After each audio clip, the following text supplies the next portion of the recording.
It's a very warm welcome to Africa 360. We're the program that goes right across the continent to bring you news and views you won't get anywhere else. And of course, those views are with a distinctly African perspective. I'm Chris Maroleng and you're watching Africa 360.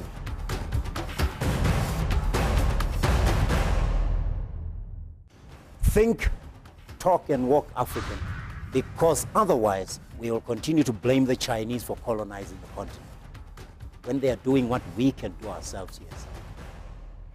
Well-renowned business commentator Victor Kgomoeswana distinguishes himself as the voice of African economic and business renaissance.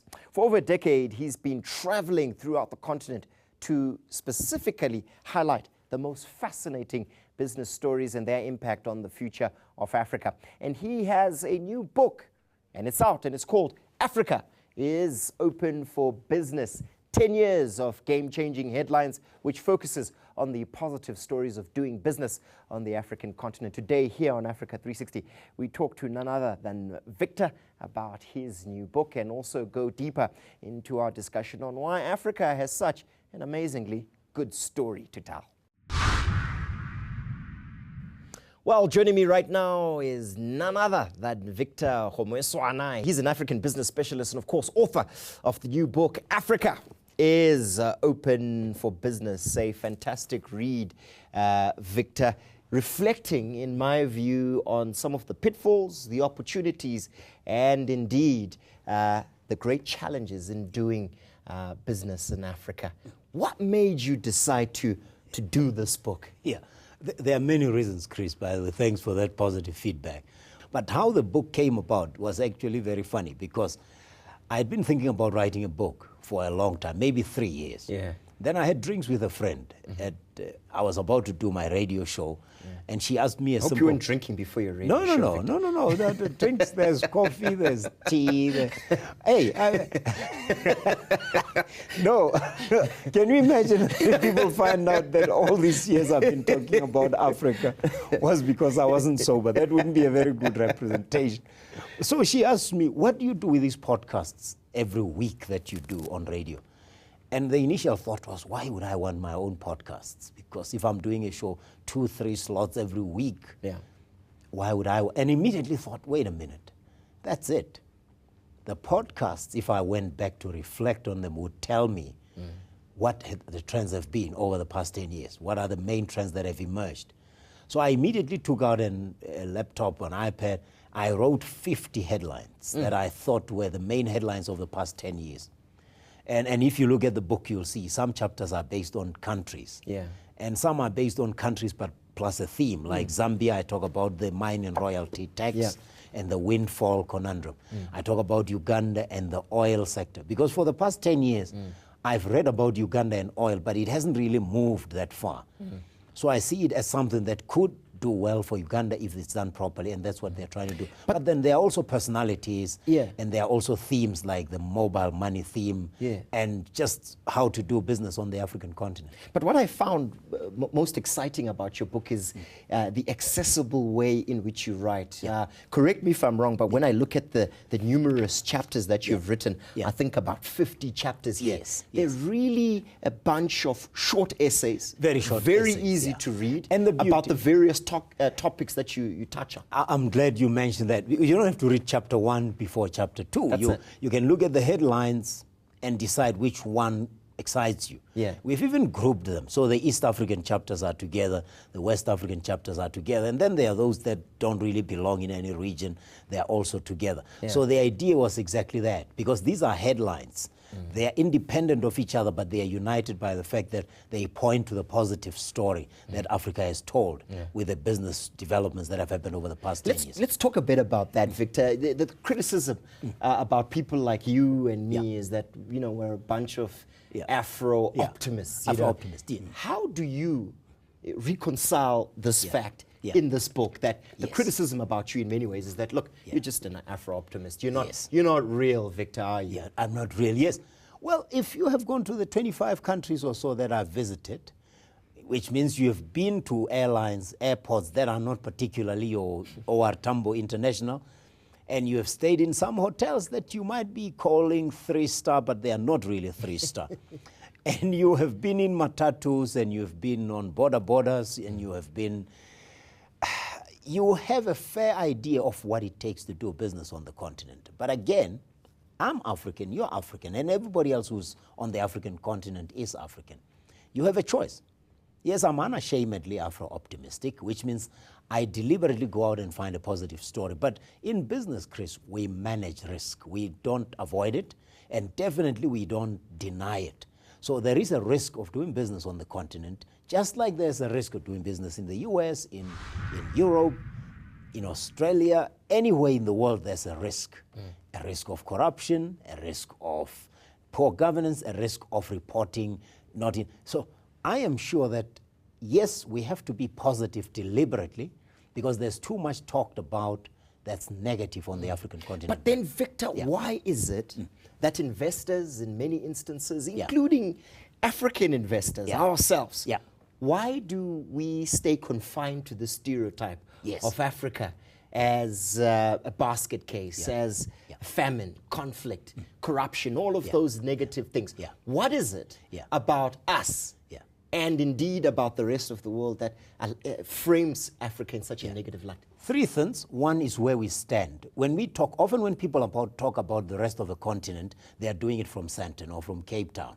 Beautiful cities to live in, but they are not the best places to observe the rest of the continent. Come on, why not? I mean, if I'm in my nice air-conditioned office in Sandton or wherever, I have internet, I have communications, I've got the phone. Oh, I've got a surprise for you. I've got a surprise for you. So why is it difficult? Yeah, but that's the point. You talk about internet as if when you are in Nakuru in Kenya, you won't have internet. Guess what? In Nakuru, Nakuru, outback water town of Kenya, you will have better, faster, and cheaper broadband connection than you have in Johannesburg. But that's not possible. The Afro-pessimist will say South Africa is the leader in everything, right? But that's the point. That's what I'm saying, where you stand. If you're standing in Johannesburg, you never fly to Nairobi, you never fly to Abuja, you never fly to Douala or Kinshasa, you will not see these opportunities because you will continue to labor under that. The second thing is how we think, Chris. If we think the way we have thought over the past 50 years, we're not going to find new solutions. In business everywhere, people are thinking differently. The third is how we behave. We can't keep on behaving like we're superior to everybody else, because countries on the continent are proving, I just saw now through a Twitter feed that Rwanda has managed to achieve its Millennium Development Goals for reducing infant mortality.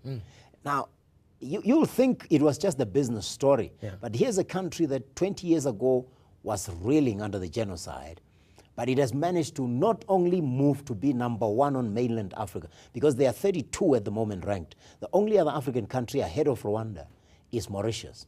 So if you're talking about mainland Africa, it means Rwanda is number 1. It's ahead of all the other countries, So I'm saying it is about lacking information, I believe, and that's why I had to write a book, because it's okay to talk about it on radio, talk about it on your good program, but there has to be something that goes around further and reaches those people that don't have access to your channel, they don't have access to the radio stations that I do the shows on. Some good points there coming from our author, Victor Kgomoeswana. He's just written this fantastic book. It's called Africa is Open for Business, and certainly it is. Join us after the break as I ask Victor when Africa was ever closed for business. And that's only on Africa 360. I mean, think about it as a consumer markets person for a while, and you realize, even if you're selling a loaf of bread per person per week, it's still 1 billion loaves that you'll be selling. So it's not small.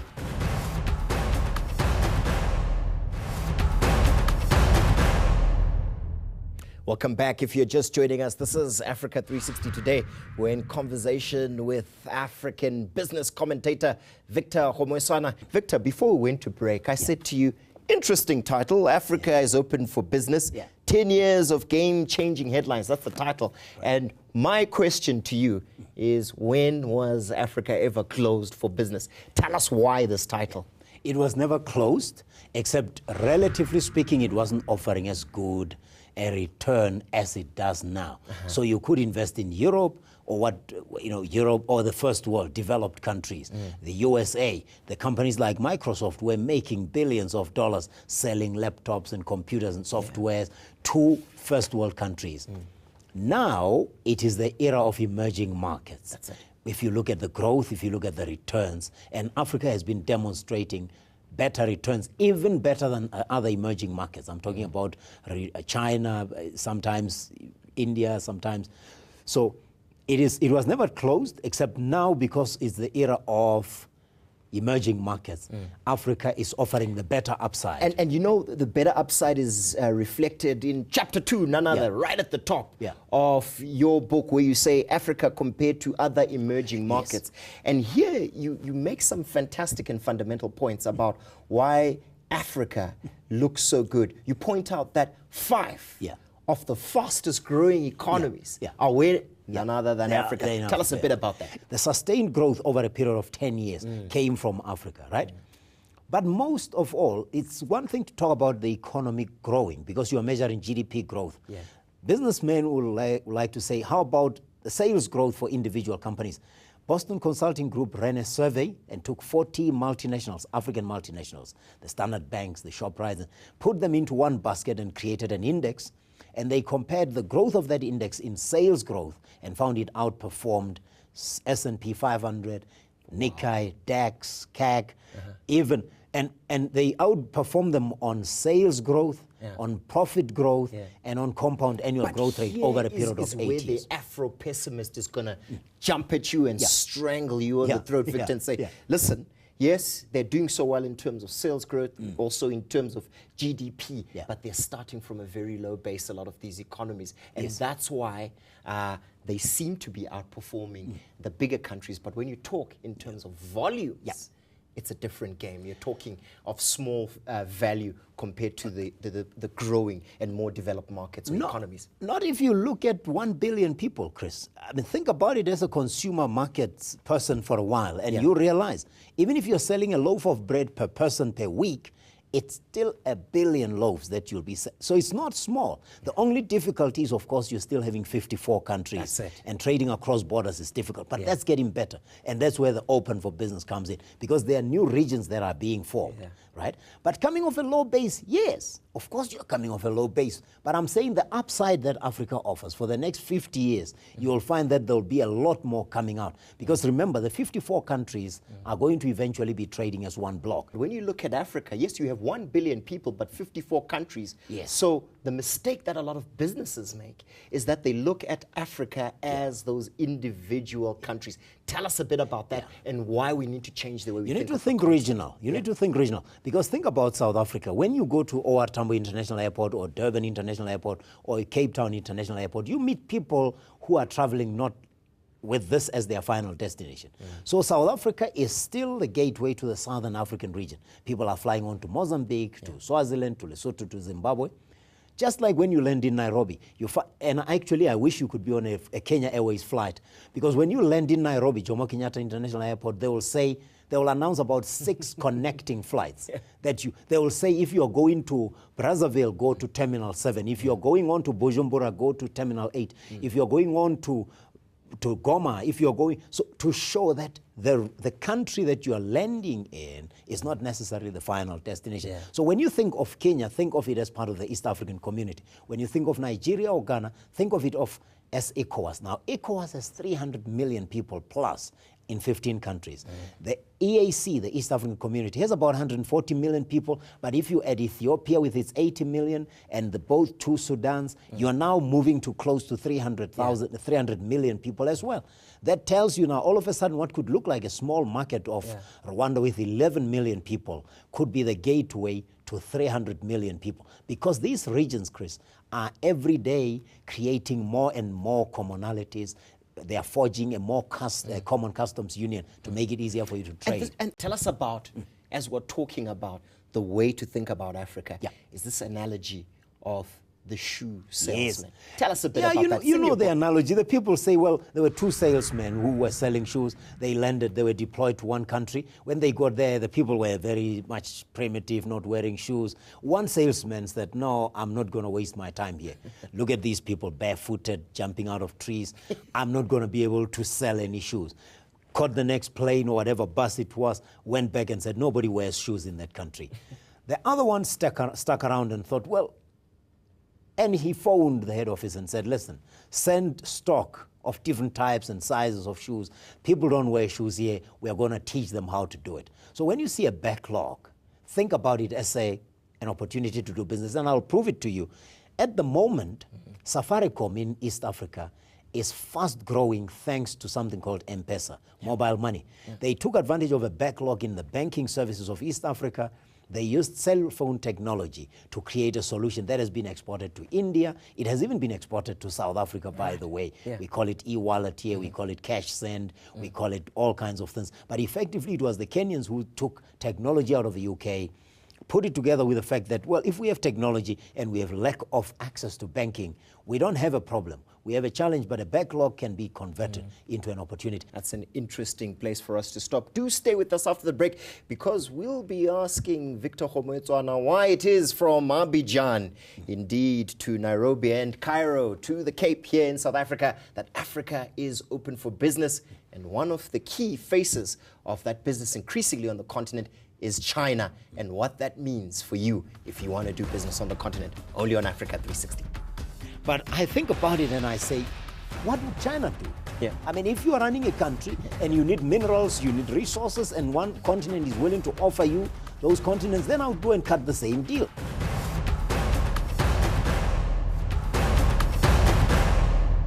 This is Africa 360. If you're just joining us, my guest today is Victor Kgomoeswana. Now, Victor, you dedicate a lot of time to reflecting on the role of China in Africa. And one of the things you reflect on in the book is whether China is good or bad for the continent. In actual fact, you ask the question directly in the book, isn't this just another case of recolonization by another colonial power?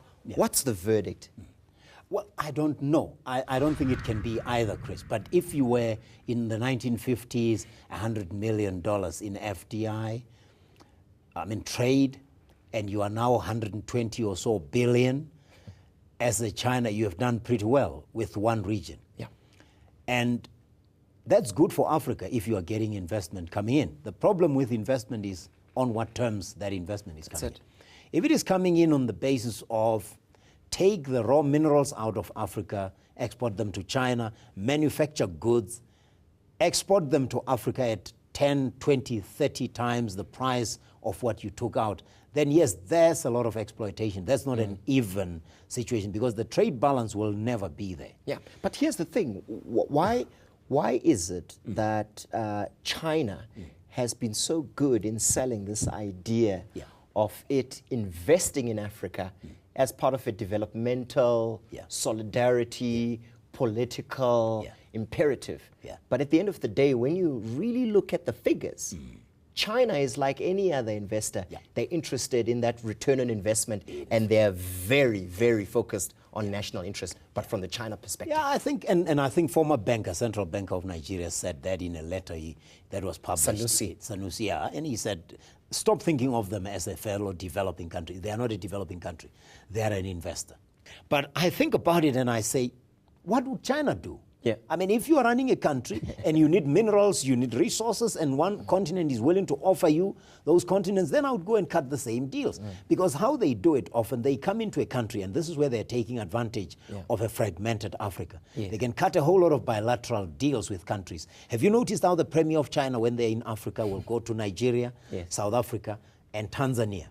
Even I saw that they are training the movie makers of Tanzania because they are starting to exchange even soap operas. There are Chinese soap operas on Tanzanian television, and they are trying to get them in Kiswahili. So they are negotiating. You give us some of your minerals, we build some infrastructure, because they're taking advantage of the backlog, and that's where I'm saying backlog can be an opportunity. If you find me without roads and you build some roads for me, and you're willing to get mining rights in return, what am I going to do if I don't have capital to invest? Some fantastic points, but just reflecting again on what Sanusi said, and you referred to this as a direct quote in your book, where you say that Sanusi said that possibly the Chinese are the biggest deindustrializers and underdevelopers of commerce and industry, or in fact the industrial manufacturing base in Africa. Yeah, I'm just saying Africa must know how to deal with China. You know, if you're going to negotiate, know your story, get your facts right, and make sure you protect your interests. I can never fault China, and that's why I'm saying maybe we can learn from them. Because South Africa has got the DFIs, the development finance institutions, that can also strike some good deals. But I'm talking about win-win here. I build your roads, you give me mineral rights, but I'll also build some industry, some factories to develop.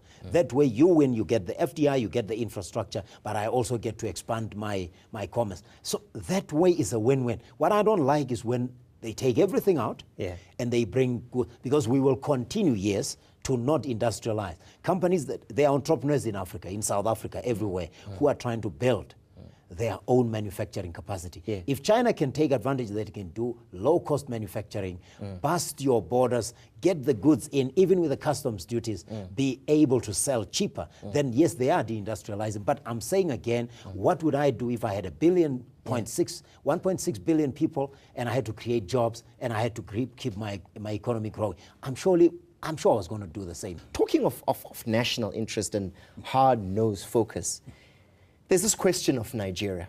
You know, Nigeria has recently gone through the rebasing of its economy. They've brought out new statistics indicating that they are, in actual fact, the largest economy on the African continent.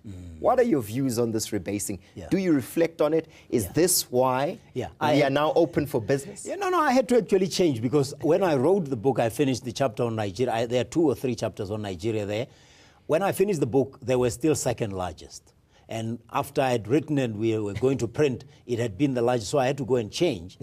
But I'm asking what took us so long, because rebasing effectively is just refining your calculations. It's not as if the economy was not there. It was always there. I'm saying, hey, financial and economic experts of Africa, where were you? Why didn't you figure it out so long ago that Nigeria was the largest economy? But again, it's the weakness of not capturing information and sharing it correctly. And that's why I wrote the book again. You need to have Africans writing their own story in an organized, orderly, convincing fashion, basing it on facts. And maybe this is a lesson, because Ghana did the same thing with the rebasing. They suddenly became a middle-income economy. So it is a lesson for us, maybe as African intellectuals, that we shouldn't just talk on television programs at conferences. We should start gathering our skills and putting them together to make sure we tell our story better. Because there's no value in convincing, in going on as if you are the largest economy when you are second largest, and vice versa. But here's the thing, you know, it's not that I'm skeptical about, you know, this rebasing and the new projection of Nigeria as Africa's largest economy. And here, as devil's advocate, I'll say, look at the risk factors inherent in investing in Nigeria. The deficits in infrastructure. You know, the governance and the corruption issues that we hear about constantly. We can't simply forget those. That, yes, maybe it is a accounting factor, but when you look at the real risk inherent in investing in such an emerging market, a bit risky. It's very risky, because they are still ranked above 100 according to the World Bank, but they are attracting up to $68 billion in investment into industry, into power, into infrastructure, energy. Their financial sector has done very well. It has grown. Suddenly they are moving. In 2 years, Chris, they moved from 99 million naira in transactions that were concluded through point of sales to 2.4 billion. This is in 2 years. That shows you something, that the Nigerian economy, yes, might have been a bit rugged on some things like structure, but they have improved. So, and that's exactly why they should be attracting FDI, because all the backlogs that you have identified mean an investor can come in and do something about it and get benefits for themselves. But risk-wise, I agree. South Africa will continue to offer better investment protection. It will continue to offer better reporting standards, because South Africa is #1 in reporting and accounting. So in the end, the sophistication of the financial markets in South Africa, I think, will continue to make it the most sophisticated economy when you're talking about developed markets. The question is, who are the biggest investors? If the biggest investors from the Middle East, from China, from South America are bypassing South Africa, then South Africa had better get up and get with the action, because then it will miss out on those opportunities. Indeed. And that means acknowledge the risk once again, manage it, but stay in the game, whatever you do. Victor, it's been a privilege and a pleasure having you here. Thank you for sharing these thanks key insights. That does bring us to the end of yet another edition of your program, Africa 360. Do tell us what you think about our discussion. Is Victor simply an over-optimistic African, or does he raise some key aspects about what it takes to do business the right way on the African continent? And if you'd like to join the debate on Africa, you can do so by liking our Facebook page. You can also tweet us your views at Africa360_ENCA. You can also send us an email to Africa360@enca.com. So until next time, when you look forward to bringing you Africa like you've never seen it before, do take care. Thank you. Thank you.